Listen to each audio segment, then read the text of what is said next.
راح ينحسم موضوع الاحتراف بالنسبه لعلي عدنان. عندك عروض؟ اكو عروض بس لحد الان العروض ما تكون مستوى الطموح، او حتى اذا كانت العروض الرسميه اللي قدمت لعلي عدنان من اي نادي بالضبط؟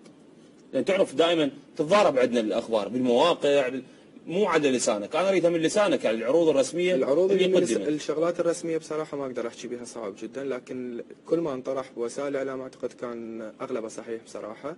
لانه اذا نجي لفريق سيسكا موسكو، فريق سيسكا موسكو من اول بالانتقالات اللي مضت كان هناك اتصال من النادي في سبيل انه انتقل للنادي في فتره الانتقالات الشتويه اللي مضت، لكن اداره النادي ما وافقت على هذا العرض، وهسه رجع انه باتصال ثاني مع وكيل اعمالي. قلت لك انه بالايام القادمه اعتقد هي راح تبين كل شيء، لانه الوضع الان اصبح صعب. اداره النادي تطلب مبلغ، يعني لازم انه اللي يجي يشتري علي عدنان لازم يدفع مبلغ من المال لفريق اودينيزي. او ايش قد لازم يدفع اودينيزي؟ والله ما اعرف صراحه ايش قد المبلغ، بس مو مبلغ قليل. والشغله الثانيه موضوع الاعاره، اعتقد انه النادي يفكر انه ينطيني اعاره ولو لموسم واحد، لانه سوء التفاهم اللي صار والمشاكل اللي صارت بالفتره الاخيره. اعتقد انه كان عندي اتفاق مع اداره النادي انه هذا الموسم حتى لو بقى مدرب الفريق انه انا اذهب حتى لو اعاره، يعني مو الا احد يشتري لي. اعتقد انه الان مدرب الفريق وقع سنه ثانيه مع الفريق، لذلك انه علي انه القى فريق ثاني، لانه هذا الشيء لمصلحتي يعني شخصيا.